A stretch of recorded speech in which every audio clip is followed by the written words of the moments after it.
Hello everyone, welcome back to Dark Night Tales. Before we dive in, please show your support, give this video a like, and be sure to subscribe and click the bell icon so that you don't miss future videos. So let's get started. The first story. I went urban exploring in an abandoned prison. Something followed me. It was something I wanted to do for a very long time. I finally got the opportunity and I jumped at it. If I had only known. The place I went to is open to the public and you can pay for a guided or self-guided tour of the entire grounds. And believe me, the place is huge. I made my reservation, packed my supplies, and headed off. When I got there, I was greeted by a very nice tour guide. I told him I was a horror author and a former corrections officer, so my interest was in the old part of the prison but also the new. He was very helpful in pointing out where I would want to go for each of my interests. I marked spots on my map for what kind of pictures I would be able to take, then planned out my route. He made me sign in on a clipboard with an empty space for signing out. "Do you ever lose anybody?" I said jokingly. He laughed, but it seemed more nervous than genuine. "Oh, you might be surprised," he said. I thanked him and turned to leave, but he gave me one more warning. "The buildings marked in black," he said, looking somewhat ashen. "Don't go in those. Don't even go near them." "Why?" He hesitated. "You don't want to know," he said with a hitch. "Let's just say it's dangerous." I walked away from that rather cryptic answer and started my tour. The first building was amazing. It looked more like a French chalet than a prison building. It was made of stone and looked like it was nearly new. I could easily picture this building standing for another 100 years or more. I pulled out my camera and cell phone and started taking pictures. I used the phone for basic pictures, but the camera was set up for making pictures look creepy. The bright cloudless sky made it look brilliant and welcoming. I had to change settings to make it look like some haunted castle. As I stepped in out of the blazing sun, the interior reminded me of a dance hall. Past the foyer was a large open room with a floor made of bricks and stone archways against one wall that curiously didn't seem to lead anywhere. Either someone built them as an ostentatious decoration or whatever they used to lead to was now blocked off. I turned and looked down the first of many creepy hallways. This was the route I wanted to take. I turned away from the large room and started down the hallway, taking pictures as I went. The bright sun shone in through the windows, making the interior bright and the years of neglect easy to see. The hallway was lined with newer metal doors that had glass windows in them. It seemed like the glass on every single door I passed was smashed. Either vandals had been inside at some point or there was some other reason. I reached a room that was solid metal with bars on the door. This was my first indication that this building had been a prison. I looked inside, but all I found was peeling paint. There was no bunk or anything else to suggest that this would be long-term housing. At the end of the hall, I was presented with a choice. There was a stairwell with stairs going up and also going down. I decided to go up and try for more of a bird's eye view. I gently grasped the railing, unsure if it would rip out of the wall at the slightest touch. To my surprise it held, but I did receive a handful of dirt. I stared at my hand for a moment, wondering how long the dirt had been laying there waiting for me to come along. The next level held what I hoped it would. Higher views of the rest of the grounds, along with much more decay than the previous floor. One room held a ceiling fan with its blades drooping down as if they had melted. I chuckled and for the first time realized just how empty this building was and how alone I was. The echo came back to me in a voice I didn't recognize. I shrugged it off as acoustics and continued my exploration. At the end of the hallway was a down staircase. This one had a metal grate door on it. One of the rules my hosts emphasized was don't open any doors that are closed, and more importantly, don't close any doors that are open. When I asked why, he hesitated before flashing a nervous smile and saying, "Because we might not have the key to that door and it may take a while to get it open again." With that in mind, I descended the staircase passing the floor I had already seen, and headed for the basement. I was assaulted by the musty smell of decay. Even though the air was cool, which felt good on a day where temperatures were rapidly heading into the 90s, it still held a sense of foreboding. It didn't help that the rooms in the basement were suffering a much greater degree of decay. There were no ceilings that hadn't already fallen. The few patches of paint that desperately clung to the walls were losing the battle with gravity. The light was in short supply due to there being fewer windows, and as I turned a corner I was plunged into total darkness. My breath caught in my throat for a moment as I fumbled for my flashlight. The light should have been a comfort, but the circle of light seemed as though it was surrounded by darkness that was closing and threatening to smother it. I took my first few hesitant steps into this darkness-infested hallway when my light flashed upon a disturbing sight. Red letters painted on the wall showed a one-word message that was chilling. It said, "Help." Whether this was here from the original days or the left behind of a vandal was unclear. It was also unclear if the person was asking for or offering help. In either case, I left the cryptic message behind and continued my exploration. As I walked down the hallway, a gust of cool air caught my attention. I turned and saw a long hallway with no light and no doors. Attached to the wall was a series of pipes. Checking my map, I saw that there was a tunnel in this building. However, the map didn't show where it led to. Having decided that I had seen all of this building I wanted to, I started down the dark tunnel. It had a damp smell and the ceiling was peeling. Unfortunately, the ceiling was also lower than the rest of the building. As I went, it seemed like it was getting smaller. I had to walk slightly hunched over to avoid rubbing my head against the nasty ceiling. I hoped that it wouldn't shrink into nothingness. During my entire trip to this point, I had only seen 3 other people. 2 were on a different trail as I came to this building, and 1 was leaving as I was going in. The silence in the tunnel was oppressive. Every move I made echoed back to me.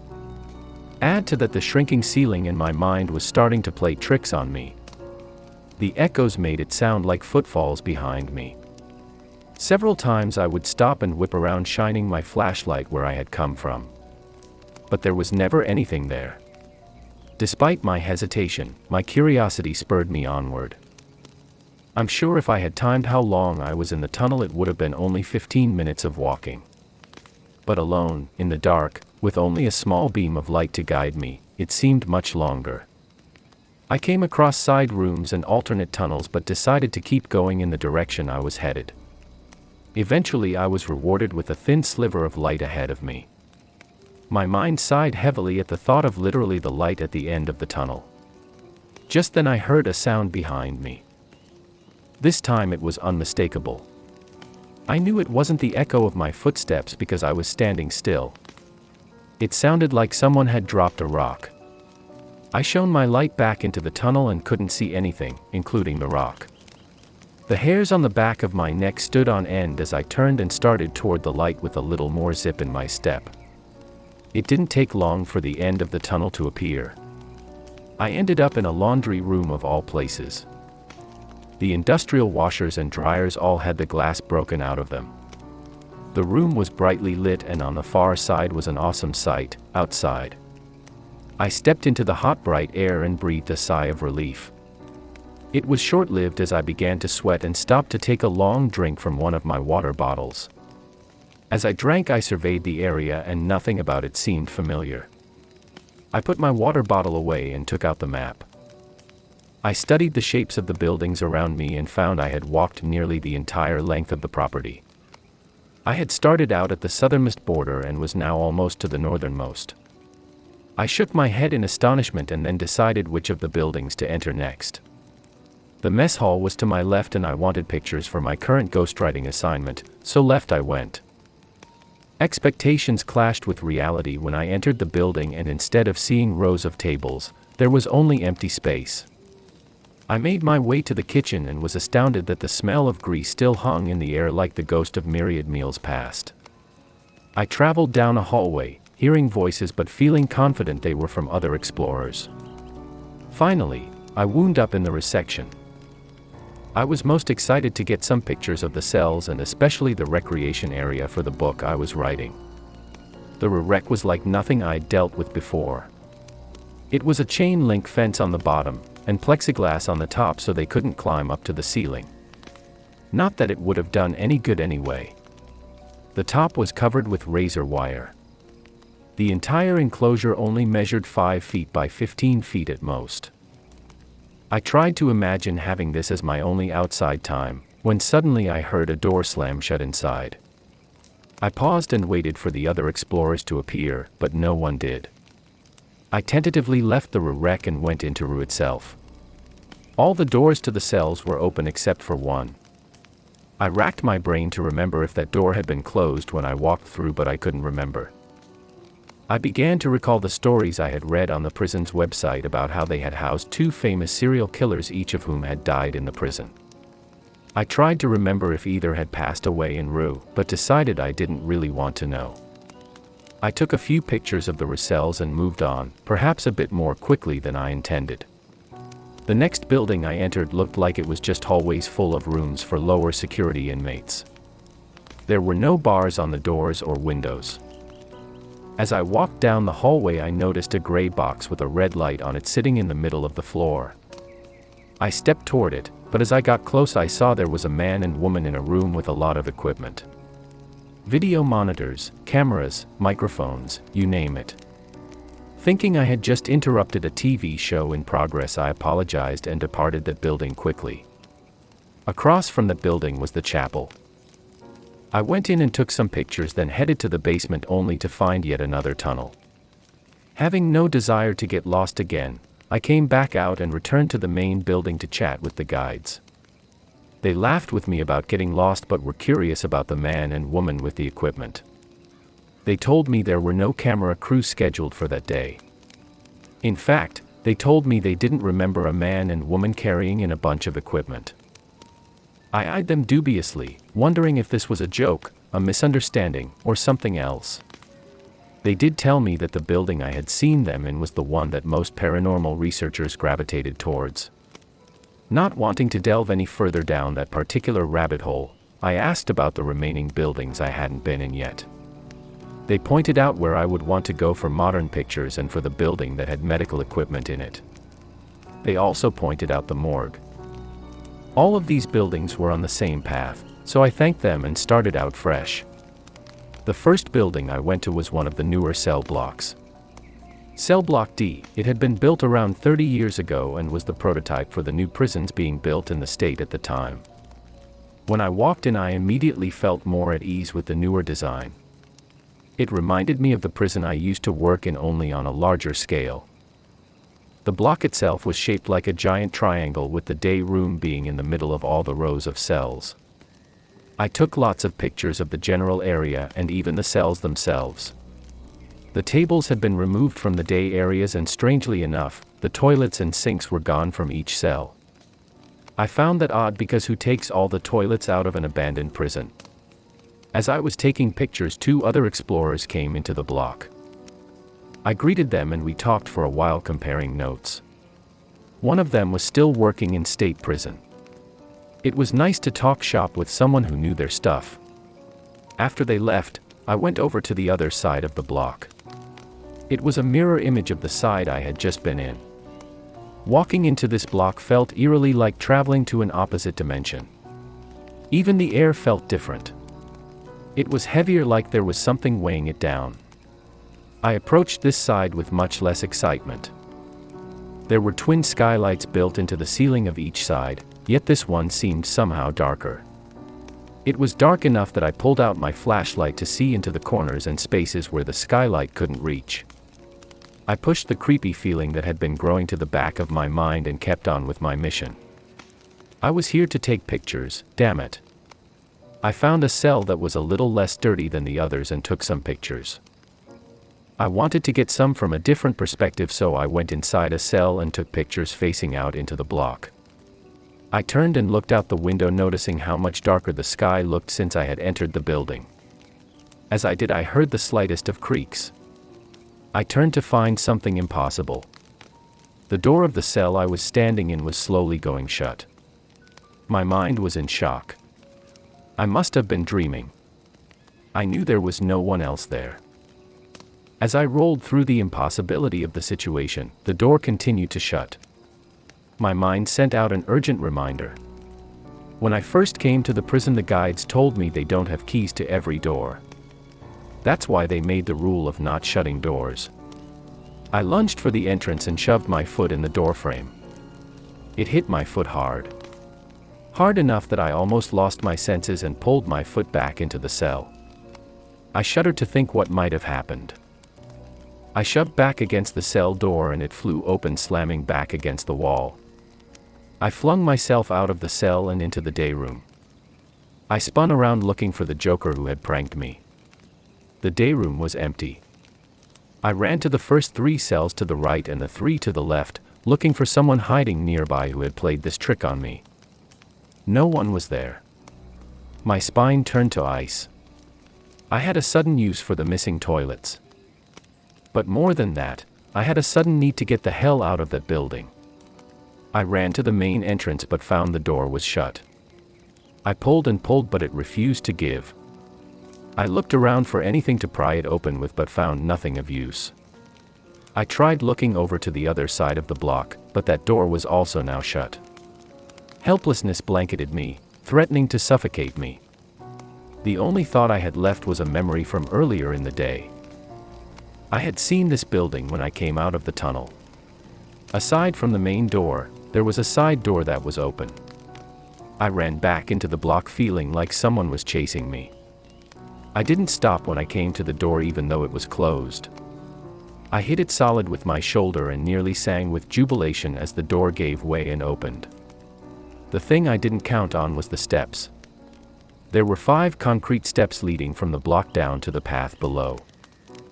I cleared them all and landed headfirst in knee-deep grass next to a tree. I didn't care though because I was free of the building that seemed determined to trap me. As I lay there rejoicing in my newfound freedom, I looked up at the sky. When I entered the building it was sunny and near 90 degrees. Now clouds ruled the sky with no sun to be found. The world seemed to be in a premature twilight. I knew I couldn't have been inside for more than 20 or 30 minutes. I scrolled back through the pictures on my phone and looked at the time stamp from when I took the first picture until now. Sure enough, it was 28 minutes. How could the sky have gone so dark so quickly? I shoved the thought to the back of my mind and focused on getting as far away from this building as possible. I started running through the tall grass heading for the asphalt road that ran through the middle of the compound, straight back to the main building. After getting turned around, I finally made it back to the road. I turned back toward the building that looked almost as innocent as when I first stepped inside it. The difference was the lighting. This darker sky made everything seem somehow more sinister. Of course, that may have just been the fact that I was nearly trapped in the building that made it seem that way. Being safely outside made my mood immensely better. I wrestled with myself whether to go to the next building or just call it a day. I had plenty of the pictures I had come for. Giving up wouldn't have meant failure. As I held my mental tug of war, I noticed a man looking out of a window in one of the nearby buildings. I hadn't seen him before, but as big as the place was, that didn't surprise me. I smiled and waved at him. He didn't smile back. He didn't wave back. He just kept staring. That made my mind up for me. I headed for the last building on my list just to walk in the opposite direction of my new friend. This last building was the one I was most anticipating. It was the building that held the old morgue. The creepy factor was dialed up to 11 for this building. I went in and looked around on the first floor. There were several examining room tables and some patient chairs that looked awesome. Getting pictures of them made my trip complete. The bonus was going to be getting shots of the morgue. I went downstairs and followed the hallway to the end where the morgue was supposed to be. But instead of an empty room, there were lots of people. Probably over a dozen standing around trying to see what was happening. I craned my neck as well. Someone up front was talking. I could hear them, but they were muffled and I couldn't really make out what they were saying. The curious crowd formed a solid barrier that prevented me from seeing what was happening at the front. I found an old chair in one of the other rooms and pulled it and then climbed up on it to see what was going on. When I saw it, I nearly vomited. "Oh my God," I said, seeing the person in the front was dressed entirely in a white gown that had been soiled with red. He was doing an actual autopsy. The person laying on the table was wearing a green top and white shorts. It was obviously a woman from the exposed breasts. Her ribcage was open and the man in the white gown had a heart in his hand. When I spoke, everyone, including the man in the gown, stopped and turned to stare at me.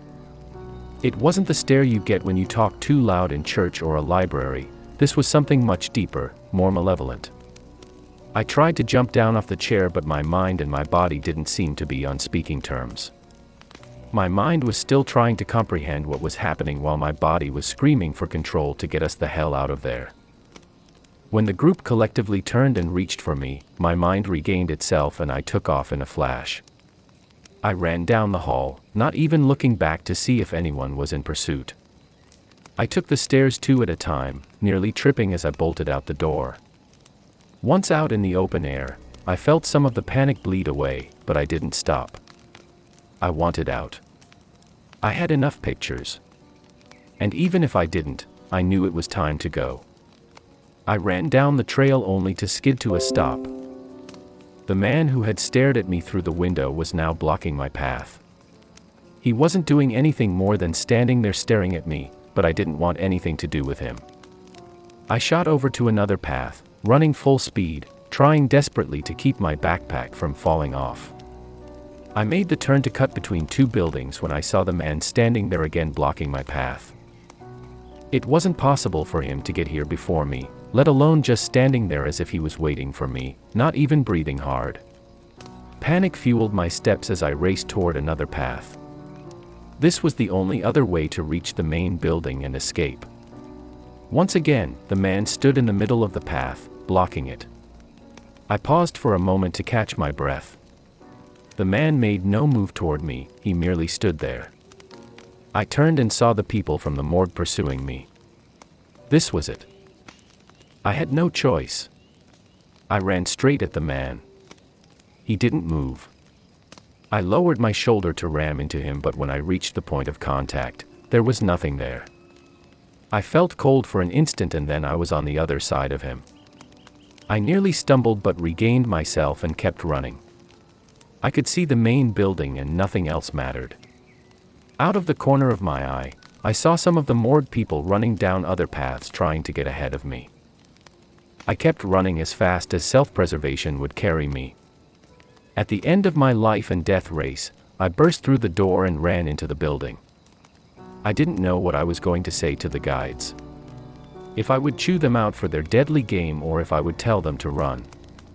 In the end, the choice was made for me. The reception room was empty. Not only was it empty, but it was also deserted. Just like the rest of the prison.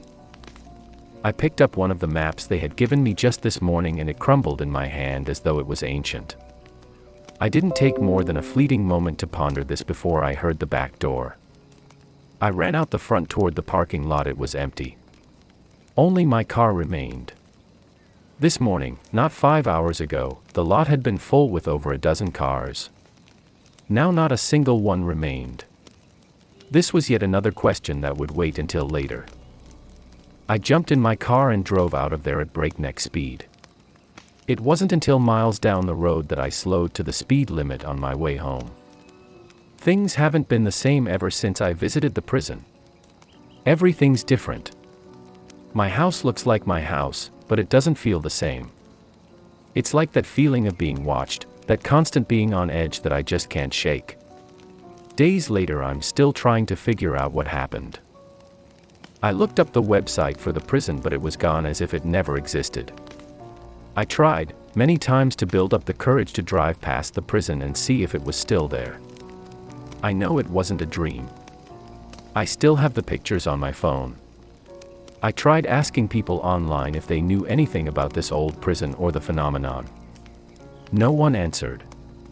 I posted some of my pictures on a social media site asking if anyone has ever been to this place. But they never get a single view. I don't know if anyone will even read this, but I must post it to warn others away. Or at least tell them to be very careful where they go if they visit the prison if it still exists. Only this morning did I finally get a response from someone. They refused to identify themselves but left me a message. It read, "Go back the way you came." It took me a while to comprehend what my mysterious helper was saying. It took me even longer to face my fear and realize the truth. I had no desire to return to the prison, but I knew I didn't belong here. I gathered my supplies and my courage and then headed back to the prison. When I arrived, it was just as empty as when I left. I pulled out my map and mentally marked the best and quickest route to get back to cell block D. I slipped inside the main building as quietly as possible, before sneaking out the back door and into the prison compound. I looked for anyone creeping around before starting on my direct route back to D block. I stuck to the shadows as much as possible. The diminished daylight helped me this time around. I was nearly halfway there before the man appeared in front of me. I tried the same bum's rush that had worked the last time, but he was ready for it. As I passed through him, he grabbed my backpack and stopped me in my tracks. Before I knew it, I was being dragged backward away from D block. He dragged me into Rue and threw me in a cell. For a long time, he sat and watched me. I sat on the bunk curled up in the corner trying not to go to sleep when I heard something. It was the banging in another cell. I jumped up and ran to my cell door. "Hello," I yelled. "Hello," they answered. "Are you stuck here too?" I said. "That depends," they said. "On what? Are you human or one of those things?" I chuckled. "I'm human. I guess I got pulled over to the other side when I was in D block." "Wait a minute, were you the guy I was talking to, the prison guard?" "Yeah." "Did you get pulled through right before me?" "Seems like." "What about your friend?" "We got separated." "I haven't seen her." "Remind me of what she was wearing," I said, having a terrible thought. "She had on a pastel green top and white shorts. Why?" I hung my head. "I'm sorry, but I know exactly where she is." "Where?" she said slowly. "In the morgue. They were performing an autopsy on her." Silence hung heavy in the air, punctuated by an occasional sniffle. "Are you sure?" "That's what the woman was wearing when the man—" "Okay," she said. "I don't want to hear any more." For a long time, I didn't say anything. "I didn't get your name before," she said eventually. "It's Mike, what's yours?" "Celia," she said. "Nice to meet you, Mike." "Same, I just wish it wasn't here." "At least it took them a while to find you," she said. I left. I was gone, off the property. "Then why in hell would you come back?" I explained about the site being gone and the cryptic response I got. "I think we're not in our own world. And I think the only way back is through D block." "Wow," she said after a few moments. "That's a lot to think about." "I have a plan," I said. "Have they been feeding you?" "Yes, they come around 3 times a day, just like in a prison." "I wonder if that's what they are, guards that have somehow become attached to this place. Like us." "Yeah, but not for long." "They should be around soon," she said. "Let's hope your plan works. Just be ready to go at a moment's notice." A little over an hour later, my pie hatch opened and a sandwich was shoved through. The man looked at me and then went on his way. 5 minutes later, I dug into my bag and pulled out a thin metal wedge with one end covered in duct tape. I pressed it against the cell door lock, pulled out a hammer, and hit the wedge into the lock. It popped open. I went to Celia's cell as quietly as possible and handed her the wedge and hammer. Soon she was free as well. She handed me back my tools as we made our way out of Rue and started towards D block, blending into the shadows as we went. As we approached the front door, something didn't feel right. I opened the door with no problem. "I don't think this is the right way," I said, holding the door. "What other way is there?" "Go back the way you came," I said. That's what the message said. "So, this is the way we came." "But it's not," I said. "I came out through the side door." "I think we have to go that way." I started toward the side door, but she blocked my path. "That's not the right way," she said. "Okay," I said slowly. "We'll try it your way." I followed her in through the front door. "So how did it happen for you?" she said. "I was on the left side of the block when I met you and your friend, then went over to the right side. As soon as I did, I could feel a difference. Then the portal should be right here in the main reception area," she said, looking around. I watched as she held her arms out in front of her, waving them around like she was hoping to catch them on some invisible string that would magically open a portal. "It doesn't seem to be working," she said. "I have one more theory to test," I said. "Come with me." We went back to the left side of the block. "I was in this cell when something strange happened," I said, stepping in the cell. She followed me in as I felt along the walls toward the door. I jumped back out of the cell and slammed the door, leaving her inside. "What are you doing?" she said. "It's a surprise," I said. "Just hold on here, I'll be right back." I went back through the front door and around to the side door I had escaped from. One tug on the door and it opened easily. I stepped inside and was greeted by the same oppressive feeling as before. The air seemed heavy with anticipation. I wasted no time running across the block, heading for the door. Just before I got there, Celia stepped in front of it. I slid to a stop on the dirty concrete. "How did you get here?" I said. Her eyes flashed betrayal. "No thanks to you, that's for sure." I stepped past her and pulled on the door. It was locked. "How did you get here?" I said.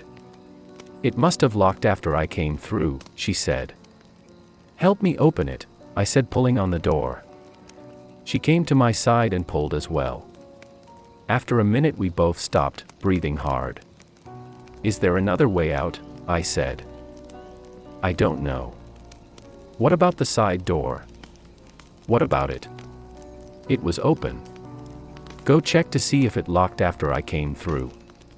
She ran to the other end of the cell block while I reached into my backpack and pulled out a hammer and metal wedge. I stuck the wedge against the door bolt and hit it with the hammer. The first try didn't work, so I tried it again and again, desperation growing with each try. I knew I needed to get through before. "What are you doing?" Celia said in my ear. I turned slowly to find her right beside me. "I was trying the same trick that got us out of Rue." "I don't think that'll work this time," she said. "Why not?" "This door is different," she said with the slightest of grins. "I know it is," I said. "Just like I know you're not who you pretend to be." "What do you mean?" "I mean it was you all along," I said. "You closed the door after I stepped into the other side of the block. You tried to trap me in the cell. You already had a victim lined up in that poor woman you dragged to the morgue. I was a bonus who stumbled into your web. I was supposed to panic and waste time trying to open the door until you could come back and get me. But you didn't count on me escaping." The grin on her face stretched impossibly wide. It went literally from ear to ear. Her eyes disappeared, leaving only empty holes black as the abyss. "You're right," she said, her voice suddenly sounding like a dozen voices together in some chorus. "I didn't expect you to escape. But instead of fleeing the trap, you went deeper in. But now I'm back. And you still need me here." She laughed. The cacophony of voices sounded harsh and menacing. "You're not going anywhere, except the morgue," she said, taking the hammer from my hand. "But there's one thing you didn't count on." "What's that?" "I already have the door open." I pulled and the door came open with a rush of wind. She swung the hammer at my head and I ducked it as I dove through the door and pulled it closed. She slammed against the door, screaming so loud I had to hold my ears. Even so, the screams sounded muffled as if they were far away. I stood on the other side watching the impotent rage flood her eyes. She reached through the door and grabbed my wrist, trying to pull me back through. I panicked and resisted against her steel grip. My hand drifted closer to the door as I was unable to fight against her supernatural strength. When my hand touched the door, it stopped. She tried over and over, but it wouldn't go through. I looked at her and smiled. "It only works if I go through willingly, doesn't it?" I said. "You can't take me back against my will." She looked at my hand and snarled. Her teeth grew massive and her face contorted to an inhuman monstrosity. "Well, I'll be going now," I said, looking at my wrist that was still held in her grip. She straightened. Her face went impassive. The rage seemed to bleed away. "I can't force you back," she said calmly. "So instead I'll give you a little parting gift." She squeezed my wrist impossibly hard. I felt bones give at the same time I heard them crack. I screamed in agony, then suddenly I was free. I looked down at my limp hand with finger marks around my crushed wrist. I looked back up at the door and she was glaring at me with a triumphant smile. I backed up out of reach, then took my good hand and raised my middle finger on the useless one. She chuckled and backed away from the door. I stepped out into the bright sunshine and walked as far away from the building as I could before collapsing in pain. I pulled the first aid kit out of my backpack and wrapped my wrist in a makeshift splint. I walked to the main building, jumping at every shadow, my head darting around like it was on a swivel. When I stepped inside and met the guide from the previous week, his eyes grew wide. I collapsed on the bench, trying to favor my injured wrist. You're back," the guide said. I took a little detour. Unlike the day I first started exploring, there were no other people around. "What happened to all your customers?" I said, taking a long drink from my water bottle. "We only do the tours on the weekend." "What day is it?" "Wednesday." "Wednesday," I repeated back, trying to grasp the reality of being somewhere else for 5 days. "What happened?" the guide said. I chuckled. "That's a very long conversation." "No, I meant what happened," he said, pointing to my wrist. I raised it gently, looked at it, and said, "A souvenir." I finished my water and gathered the strength to stand. "I'd like to go home now." "Of course," he said. "Just sign out, please." He pulled out a clipboard full of papers with names and signatures. As he went back through the pages, I noticed there were other blank spots on the other side of the sheets. "How many have you lost?" I said, causing him to pause. I'm not at liberty to say." He found my sheet and I signed out in the space provided. On the page, several names above mine, was a woman's name with a blank space beside her signature. I could only assume it was the woman Celia had taken. I turned and started for the door. "You're the only one to make it back," I heard.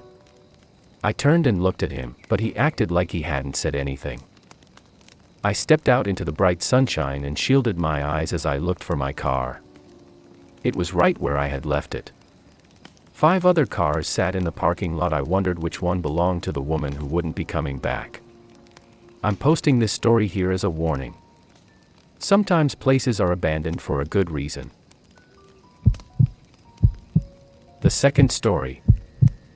I was a park ranger stationed in a fire tower. It had a strange set of rules. When I first got the job, I couldn't believe my luck. I was a very solitary person. I loved to read and be alone. When I saw an ad for a park ranger manning a fire tower, I just about jumped out of my skin. Working overnight at a Walmart wasn't exactly the best job in the world. There are some stories I could tell about that as well. But I applied for the job and was ecstatic that I got it. They made me do a week of training before my first shift. Most of it was dry reading and making sure I was qualified in CPR. They showed me the job's ins and outs, and then I followed in my car as we drove to the tower. In the middle of the day, it was awe-inspiring to stare up at the underside of the tower looming above me, suspended high in the air by the metal pylons. Once I started climbing the narrow metal stairs with hints of rust at the edges, I was somewhat less than excited. In fact, I was terrified. I don't like heights very much. It's not like I go all vertigo or anything, it's just I prefer to stay on the ground. Once we reached the top and pushed open the trapdoor to get onto the deck that surrounded the tower, I was doing a little better.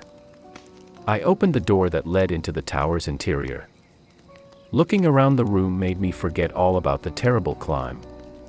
It was like a small apartment.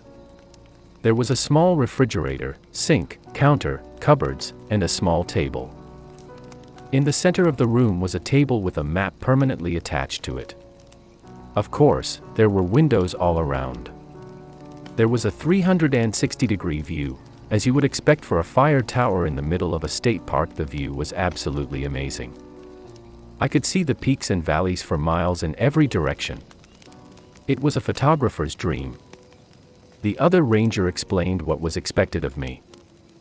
We worked 24-hour shifts, so there would be times I would have to sleep, but I had to set an alarm and get up to scan for problems at least once per hour during the night. During daytime hours I had to scan every 30 minutes. There was a radio to report any trouble and a phone in case I needed to call the fire department. In my mind, I was already drooling at the thought of getting paid to take amazing pictures and sit around reading books. The ranger told me that it was extremely important that I read the rule book first thing. He asked if I had any questions and I said no. He reinforced that I could not leave the tower no matter what until I was relieved. I followed him down the narrow staircase to get my supplies from my car. He got in his truck and hesitated for a moment as if he wanted to say something else, but then he shut the door, wished me well, and drove away. It took me 3 trips to get all my stuff up to the top. At home, it's nothing to bring a few boxes of groceries into the house. Here, it became life and death. I was near the top with the box in front of me when I stumbled on one of the narrow steps and nearly fell over the side. I paused for a long moment to regain my balance before continuing to the top. It suddenly struck me that this job might not be the cakewalk I thought it was. I pushed that thought to the back of my mind and went for my next 2 loads. Basic supplies, books, phone chargers, camera, occupied the second and last trips. Once I was up for good, I collapsed into the chair. I was on my way to Napland when I heard static on the radio. I jumped up and grabbed it. "Hello," I said, but no one answered. I figured this was the ranger's subtle way of reminding me it was time to do a check. But lugging 3 loads up the tiny stairs of death had put a serious crimp in my fire watch time. In fact, it had been nearly an hour since the other ranger had left. I did my slow pen around the room, checking each part of the forest for smoke and seeing none. Having successfully completed my first go-around, I celebrated with a bottle of water while I put the groceries away. The cupboards weren't empty, but they weren't a gourmet's delight either. Nearly a full shelf of baked beans didn't exactly thrill me, but I had the supplies that should do me for a few shifts. I sat the bread on the counter and loaded the cold cuts in the fridge. I would get some more options the next time I went shopping. By the time I finished putting things away, it was time for another check. The sun was starting to set, so I grabbed my camera and took some amazing pictures. I couldn't wait to upload them to my computer at home. As I looked around the room, my eyes landed on the manual. I realized I hadn't read it yet. I sighed and took it over to the chair. I was sure it would have me out cold in no time. As I opened the book, a piece of notebook paper fell out. I picked it up and read, "The real rules: never, under any circumstances, leave the fire tower until you are relieved. Turn off all lights between the hours of 2 and 3 a.m. If you receive a radio transmission or phone call between those hours, do not answer. If anyone knocks on the trapdoor during those hours, tell them they'll have to wait until morning. Do not open the door. If you see a glowing object floating toward the tower, don't look at it. Cover your eyes and count to 50. When you open your eyes, it should be gone. If not, cover and count to 50 again. If animals surround the tower, don't go down to look. Fire your flare gun into the air twice 1 minute apart, then lock yourself in the bathroom and hope for the best. I sat the note down and stared at it. Was this a joke? Were they having some fun with the new guy? I wasn't looking forward to getting hazed at 2 o'clock in the morning. I put the note back in the book and skimmed through the manual. It was a real snooze fest of standard rules and nonsense. For the next check, I decided to use binoculars. I was rewarded by seeing a bear and 3 deer. I pulled out my camera and took some pics, but the zoom wasn't quite as much as I needed to get some really good shots. You could still tell it was a bear, but it was a little blurry. I decided to go camera shopping with my first paycheck.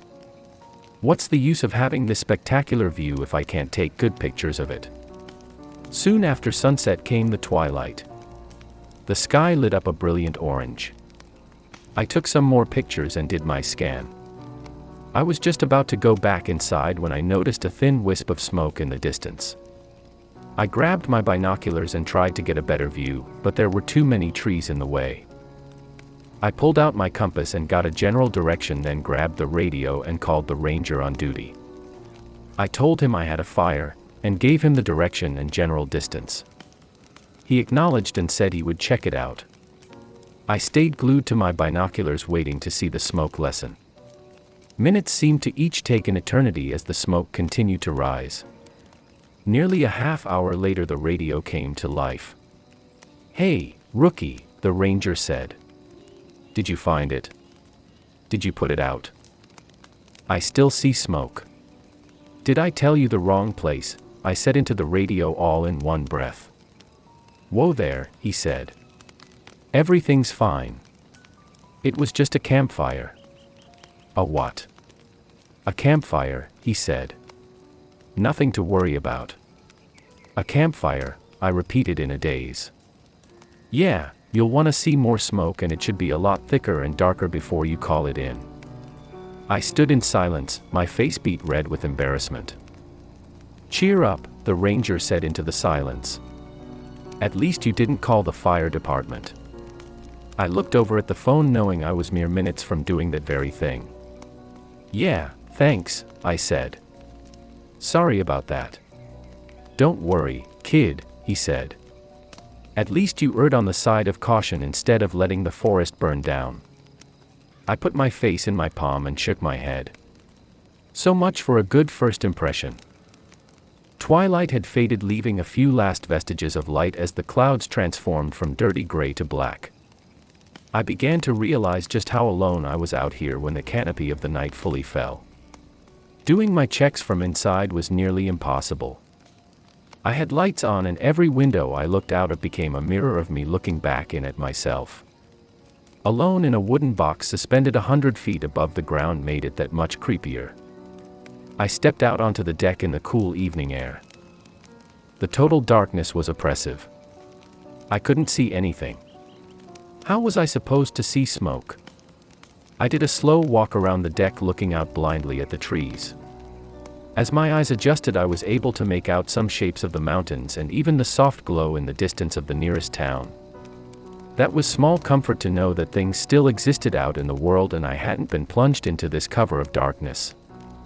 I finished my check and stepped back inside. After being out in the darkness, it was way too bright. I turned off the main overhead light and the light over the entrance. The room settled into a comfortable glow with enough light to see but not blind. In fact, it was a little too cozy. I felt a nap coming on. I laid down on the surprisingly comfortable cot and closed my eyes.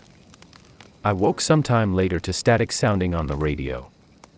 I reached for the radio to answer it, but something in the back of my mind told me not to.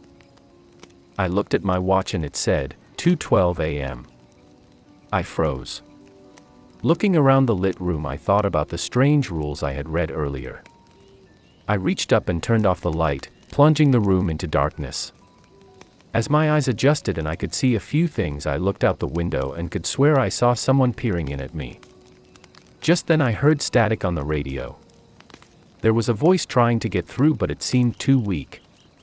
I waited to see if they would call again. A minute later, static sounded again. Beneath it I heard the voice. It was a little stronger this time. I could just make it out. "Help me," it said in a feeble yet insistent voice. I reached for the radio, but something made me glance at my watch first. It was 2:23 a.m. I faltered and didn't answer. Those creepy rules, I thought. What if they're real? I've already broken one by having the lights on. What happens when you break the rules? I sat in silence, wanting to know the answer, but at the same time not wanting to know. The radio call came through much more clearly this time. "Help me. Can't anyone hear me? I need help." The voice sounded desperate. I couldn't tell if it was a man or a woman. It had a strange quality that I couldn't quite place. I fought the urge to answer, not knowing if I would be fired for dereliction of duty or not. This what I was out here for. I needed to answer, but my mind just wouldn't let go of those rules. The minutes ticked by like hours. 3 more times the radio sounded out its plea, each time sounding more desperate. I watched the time, counting the seconds until 3. When the time finally came, I picked up the radio. "Whoever was calling for help, please state your position so I can relay help to you," I said. "Who is this?" came the answer on the radio. "This is a park ranger manning a fire tower." "Well, park ranger, I've been on this channel all night and yours is the first voice I've heard." That's not possible, I thought. "I had several calls for help over the last hour," I said. "Are you sure?" "Absolutely. I wrote down the time of each call." "Then why didn't you answer them until now?" I paused. What could I say? Because a weird list of rules told me not to. "Ranger." I said hesitantly. "Extenuating circumstances." "Extenuating circumstances," the voice repeated as though tasting them. "And what circumstances would those be?" Whoever this was, they weren't going to let it go. "I'm not at liberty to say." "You mean like falling asleep and breaking the rules," the voice said, sounding deeper, raspier, and more menacing. I froze. I hadn't turned the lights on yet, leaving the room in eerie darkness that left me feeling very exposed.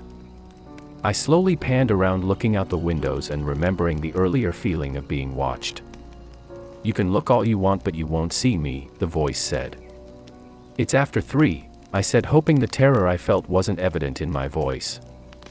"You have no power over me." The voice chuckled. It wasn't a pleasant sound. Normally you would be correct. "However, you broke the rules." "What if I didn't know about the rules?" I said, grasping at straws. "Nice try, but you knew that you should be safe after 3. "Damn it," I thought. It picked up on that. "So what do you want?" I said, fearing the answer. "We're hungry," the voice said, only now it sounded like many voices speaking at once. "Come down and let us feed." My legs turned to rubber as I stumbled over to the door and stepped out onto the deck. The moon was rising half full, casting light into the darkness. I looked down and saw over a dozen large animals surrounding the tower in a circle. And each one of them was looking up at me. I dove back inside and locked the door. I frantically searched for the flashlight. Once I found it, I picked up the phone to call the ranger station. There was no dial tone. I hung up and tried again, but still nothing. I pulled out my cell phone, but there was no signal. I paused to clear my head. "Okay," I thought. "You're freaked out right now, but what's actually happened?" "A weirdo on the radio, some animals around the tower, this list is making you paranoid."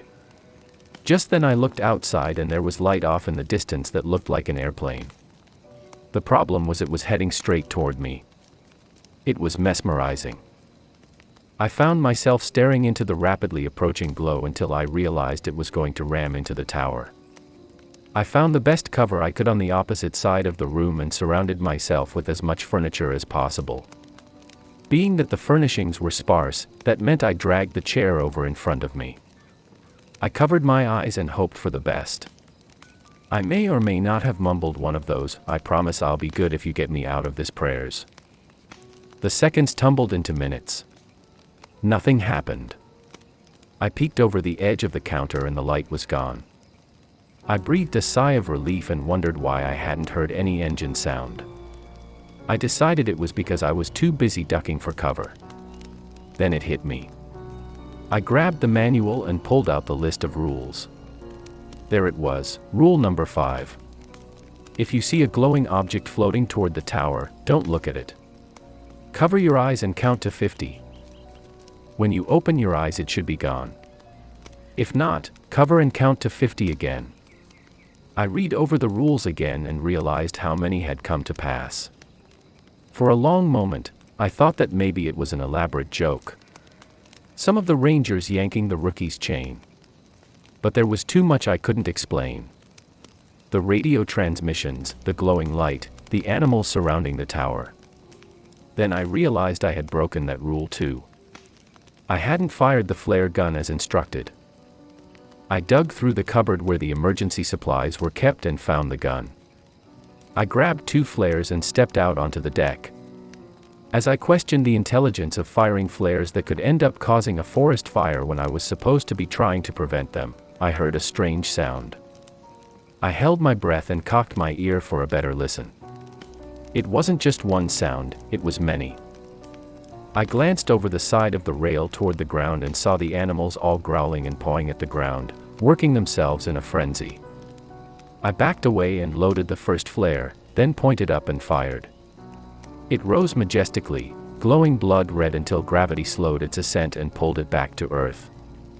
I watched closely to make sure not only that it went out, but where it landed, just in case. I waited a minute and fired the second flare, watching where it landed as well. I stepped back inside and hid in the bathroom as instructed. I knew in my heart that I was safe from the animals as long as I didn't go down the steps. The radio sounded off, scaring me nearly half to death. "Fire tower number 5, the voice said. "Have seen your flares. I'm on my way. Are you physically injured?" "No, not at the moment," I said. "I'll explain when you get here." "Roger that, en route." I tried to calm my nerves by thinking about what job I would apply for next and how unfortunate it was that this one didn't work out. I thought about what I was going to tell the ranger when he got here. I couldn't tell him the truth. But what else could I say? There were some animals at the bottom of the tower that scared me. I honestly considered calling him back and telling him not to come when I felt heavy footsteps on the bottom stairs of the fire tower. I must have been daydreaming and let time slip by. I stepped out of the bathroom and went to the trapdoor. "Are you here already?" I said into the radio as I reached down to unlatch the trapdoor. That was fast. "What are you talking about?" came the clear answer over the radio. "I'm not there yet." I paused as I felt the footsteps come closer to the top. "Where are you?" I said quietly. "I can barely see the tower." "I'm probably a mile away." His words hit me like a sledgehammer. I looked down at the bolt I was about to unlatch and pulled my hand back very slowly.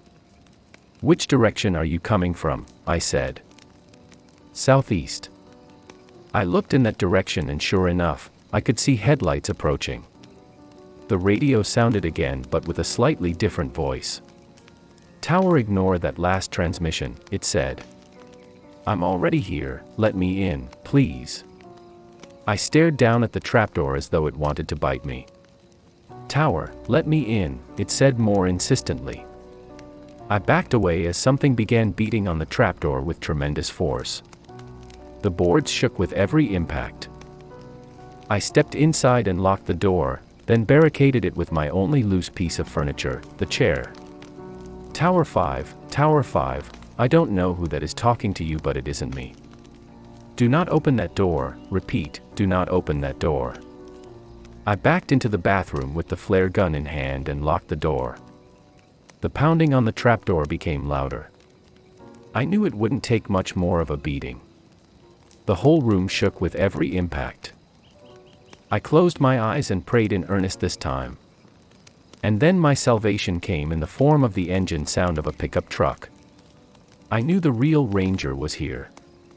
I listened as it came closer and then stopped. There was an awful silence for a moment and then gunfire. Over and over, multiple shots in rapid succession. Then there was a lull followed by more shots. The pounding on the trapdoor had stopped as soon as the truck pulled up. "The coast is clear, Ranger, you can open the door now," came a voice over the radio. I put my hand on the knob, smiling to go out and greet my savior, and when I heard a weak transmission. "Don't, not me." It rasped. A heartbeat later the screaming began. It was a gut-wrenching scream of terrible suffering. I could hear it beneath me. All I could do was drop to the floor and curl up in a ball as the screaming went on and on. I closed my eyes and tried not to imagine that poor Ranger being ripped to shreds by God knows what. Soon the screams lessened in volume and intensity as though they were moving away. I rocked back and forth, hugging my knees until unconsciousness mercifully took me. I woke to strange voices calling my name. I opened my eyes and I was surrounded by people in blue uniforms. I panicked and backed away from them as fast as I could until my back hit a wall. "Calm down," one of them said. "It's all right." I looked around the room like an animal that had been backed into a corner. I was ready to fight my way out. "Are you injured?" he said. My mind raced to remember where I was. I looked out the window and it was morning. The sun was shining and I could see blue clouds. Everything from last night came back to me in a rush. I looked around the room and saw nothing out of the ordinary. "I'm not injured," I said to the EMT. "Can you tell us what happened here?" a ranger said from behind them. I looked over at the manual that contained the list of rules and for a heartbeat considered telling him to read them. "No," was all I said instead. "Can I go home now?" The ranger glared at me, wanting answers and not getting them is frustrating, I know. "Is he all right to drive?" the ranger asked the EMT. They gave me the once-over, BP, lungs, heart rate, and didn't find anything to be concerned about. "I'd say physically he's fine," the EMT said. The ranger sighed. "Go ahead," he said. "But I'll want to talk to you tomorrow." I nodded and stood, gathered my things, and started toward the door. When I got to the open trapdoor I hesitated, seeing it had been hacked open with an axe. I took a tentative first step, then another. Surviving a night as I had only to fall down several flights of stairs would be quite ironic. As I made my way down, white-knuckling the railing the whole way down, I saw people busy at the bottom. They were picking up shell casings with gloves and putting them into plastic bags. I could see spots of blood here and there but no bodies, either human or animal. I saw the trail of blood as it disappeared into the woods. I stood on the bottom step for a long time, wondering if I was allowed to step onto the ground. I took the step and bolted for my car. I started it up and drove out of there as fast as I could. Just as I turned onto the gravel road, a deer walked out in front of me. I slammed on the brakes and slid to a stop mere inches from hitting it. It didn't move, just stood there staring at me. As I looked more closely I could see blood on its nose and mouth. My heart skipped a beat when I saw a shred of a ranger's patch impaled on one of its antlers. Its eyes bored into mine as I slammed into reverse, then drive, swerved around the deer, and broke every speed limit getting home. I called my boss and quit as soon as I got there. Then I packed and started looking for a job in the city. Maybe I can find a nice quiet warehouse to guard. But, if it has a set of strange rules, I'm walking out, no questions asked. The third story. There may be a mimic in our house. Not at all familiar with the supernatural, if this is indeed what we may be dealing with, which is the explanation that we're leaning towards. So this started when my boyfriend was over yesterday. He had picked me up from work and I went to shower. I was drying off when he opened the door and handed me my underwear. I told him that I appreciated the gesture, but I had underwear in the bathroom already. He also jokingly snapped at me with, "You freaking called me from downstairs to bring you these, you better take them, woman." I assumed he was joking, so I just took the panties from him and told him to go back downstairs. Didn't think much of it. Next thing that happened was a couple of hours later. My roommate was getting ready to leave for a date with one of her friends when I heard her calling me from the bedroom to help zip her dress. I trotted over to her bedroom to find nobody there. Not only that, but when I saw her leaving the bathroom, she was wearing jeans and a tank top. Nothing that I had to zip. I told her that I heard her voice coming from the bedroom and she just looked confused. She went in and looked around. Her TV was off, her computer was off. There was just nothing in the room. The next bit came around 11 p.m. My boyfriend and I had been watching Netflix and I had a craving for ice cream, so we drove to go get ice cream. After ice cream, we sat and watched an acoustic show for about an hour and a half before heading home. When we got home, we went into the bedroom and fell asleep watching TV. We woke up around 7 a.m. when he had to leave for work. My roommate was already up and made a joke that we must have really been going at it the way you were shrieking last night. We did not have sex the night in question. I didn't know what she was talking about. When we were alone, we discussed what was happening. I was initially the one to draw the strange conclusion based on what was happening. The underwear thing, the dress thing, and the shrieking thing. She's a big believer in this kind of stuff, so she seemed open to the fact. The last bit of weirdness came when we were doing our evening meditation, both Wiccan, and we could hear speaking from the hallway. It was between two people. We broke concentration and listened. I'm not dumb, so I considered it was an intruder.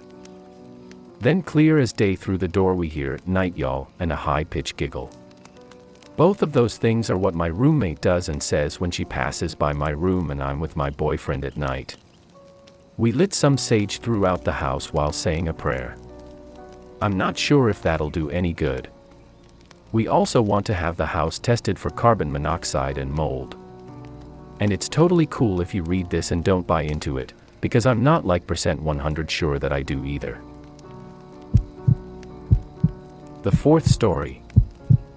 I was stalked for a month and had no clue. I walk to most places because, being severely visually impaired, obviously can't drive. I walk at night during summer, which lasts anywhere from April to October if we're lucky. This is probably not the safest idea, but I'm from Texas, so temperatures of 100 degrees aren't unusual. One of my usual destinations was a convenience store a few blocks from my previous house. I set out one night. Normal to get myself some Pepsi and a candy stash. Our town isn't very big and most people drive everywhere. It's very unusual to come across anyone else on my route to the store, but that night a man appeared out of nowhere and started talking like he knew me. He asked me where I was going and I told him. It wasn't unusual for people to keep watch on me because hard of hearing blind girl with forearm crutches. This guy had no reason to be there and was walking way too close beside me. He asked me where I was going and I told him, just in case I was overreacting. I sped up as much as I could since this part of the route is very dark with only a subway that had closed for the night. He definitely wasn't there for a $5 foot long.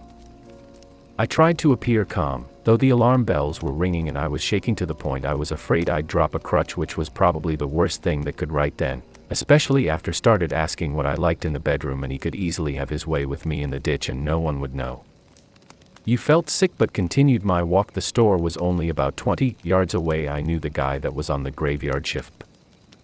I got safely inside and my friend handed me a bag to carry New York stuff in until I was ready to check out, and when I got up to the register he began speaking loudly enough that my ears hurt and I had to turn my hearing aids down because it hurt my ears. "Hey sweets, did you ever find my 3DS? I played along," and he opened the half door thing and I sat on the stool like it normal. Creepy dude came over and slammed his Bud Light and a 10 on the counter. After being handed his change, he went outside. He's still out there by the ice machine. After about 20 minutes he still hadn't left.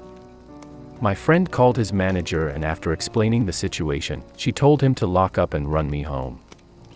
He did, and even walked me to my door. I out the key in the door and we stepped inside. Catherine said to give you this. He handed a keychain and showed me how to lick and unlock the pepper spray. Call us before you come from now on. He's come in after you for the last 4 weeks. He left and I made sure every door and window was locked. So, creepy dude, let's never meet again. The fifth story. I keep hearing these really weird noises around my house. This past week has been pretty strange for me. Earlier this week, one day around 2 a.m. I heard a little girl, around 7, talking, which I would normally brush off, except she was pretty energetic for it being 2 a.m. and I couldn't see anyone outside or hear another voice with her. It creeped me out, so I changed rooms and I heard a woman sobbing and muttering sad-sounding things, and at one point she screamed in emotional pain or something of the sort and continued sobbing. I thought maybe the time was what made me hear it, so I went to sleep, but today around 8 p.m., not so long after a nap, I heard some strange humming that creeped me out really bad. It sounded like as it continued, the humming lady was getting closer, so I kinda just slowly got up and walked away from the room. I've also been hearing some strange banging and footsteps and murmuring throughout the week.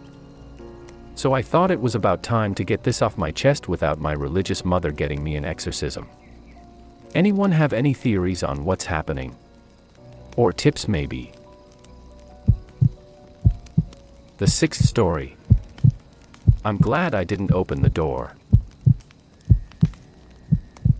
Around 3 to 4 years ago, when I was 12, I was at my aunt's house visiting for camp. I was upstairs and saw the camera go off saying someone was at the back door. It was my older cousin, so I went downstairs to open the door. I was able to see him for a little bit before I actually got to the door, window by door. He looked so determined and focused on opening the door. He spent less than a minute at the door, then he got in his car and speed off. I didn't think much about this, honestly. All I thought was, oh, he must have been in a rush if he didn't bother to call us to open the door. I was even thinking about opening the door and calling out to him before he drove off, but I was feeling lazy that day. About 2 minutes later, the house phone started ringing along with my personal phone and my grandma's phone. I picked it up and it was another one of my aunts telling me to not open the door and stay away from the windows. They told me they already called the cops, but that I should call again. I was very confused and asked what happened. They explained my aunt and cousin got in a very heated argument about the business she owned, left him $300,000 in debt the day before, that led to him hitting her. The next day he came looking for her, very upset, but couldn't find her at the office. He proceeded to drive to my aunt's house while on phone with some family members, telling them how he was going to kill my aunt, his mother. I remember going to the kitchen and picking up a knife to keep with me just in case. I was shaking while thinking about where to hide. He ended up coming back and he started walking around the house looking through the windows before he sat at the front step. Luckily, I was on the second floor. I don't even know what exact time I called the police due to my panicking. The cops ended up coming and made my cousin leave, but my grandma wanted to talk with him first. Throughout their whole talk, I still hid upstairs listening through an open window. I prayed she didn't mention my name in case he came back later in the night. Luckily, he never did. To this day, I'm so glad I didn't open the door. I feel like I was truly protected. We normally don't lock both the screen door and actual door, but we did that day. He struggled so much with locked screen door that he broke the handle, luckily didn't open to the door where he knew the code. This situation still gives me so much anxiety, and I don't understand how we went back to acting like nothing happened. Never been back since, just in case he snaps again. The seventh story. Never give your real name to strangers. I was in different city for placement. I was going inside Morrison's and the security guy at the front was saying hi to everyone and he was sometimes saying bonjour. The old man started speaking in French with him and I said bonjour back to the security guy. The old man heard then asked me if I could speak French. I said yes. He started asking me some questions like what's your name and what are you doing in this city?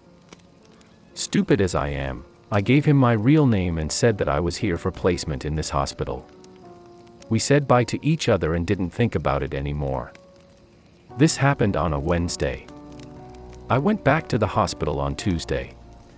My supervisor came and gave me a letter. The letter had my name and what I do in the hospital. I opened it and it was a letter from the old man. BTW, when I say I mean old, he looked older than my granddad. The old man was saying that he had a good convo with and wanted to meet up with me to have a drink, and it had his number and email address.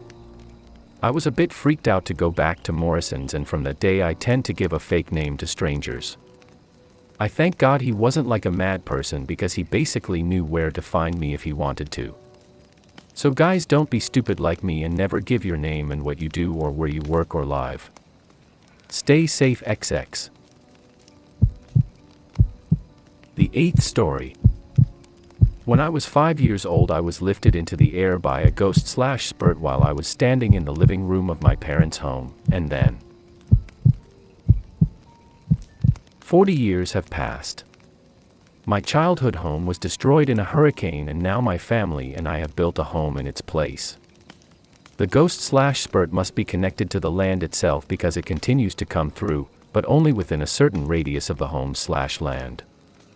This is family land, and I can trace it all the way back to the original owner. No telling what kind of shady BS went on right here back in the day, in the South. I know this will sound strange, but imagine a space of approximately 20x8, that's the only area where we experience its presence.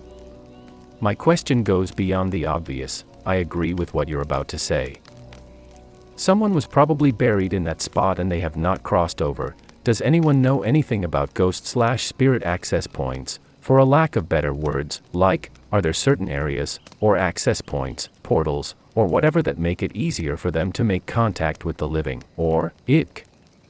Or is this just a lost spirit trying to figure stuff out? What do y'all think? The 9th story. Childhood, ghost memory confirmed as an adult. When I was between 9 to 11 years old, my family owned and ran a corner shop in the UK, a small local shop. The shop was in a very old building which had a previous incarnation as a pub and boarding house. From the day we moved in, my 3 years younger brother, Mum, and I all hated our house above the shop. There was a horrible, unwelcoming feeling in the living accommodation upstairs. I always felt watched and just uncomfortable. My brother had horrible nightmares, wouldn't sleep a night in his own room but could never articulate why. My parents totally redecorated his room in a style he chose, American football theme, but he still refused to ever sleep in his bedroom. We all chose to stay downstairs in the small room behind the shop rather than spend any time upstairs. I also had a beautifully decorated bedroom upstairs. Night after night I had horrible nightmares about a woman coming into my room and lying down on top of me. I would feel heavier and heavier until I couldn't breathe. I was 9 to 11 years old at the time. I never saw this woman in any detail but would feel her come in, lay down on me and crush me until I woke up. Thankfully, after 2 years we moved out and I put my memories of the woman down to childhood bad dreams or a distorted memory. After we moved out, my dad converted the building into a number of flats and we kept it for years, renting the flats out. 30 years have passed. Last week my parents were visiting. We got to talking about that house and my mum said how much she hated living there. I agreed and told them about how I used to have horrible scary dreams about a woman coming and lying on me. My dad looked really shocked. He then told me about one of his tenants who had rented one of the flats from him. He chalked him up as a weirdo. He stayed about 6 months. When he left, he told my dad all about the woman who would come in most nights and lie down on top of him until he felt he couldn't breathe. That's why he was moving out. If you made it to the end of the video, thanks for watching. Don't forget to like, subscribe and share, and we will see you in the next video.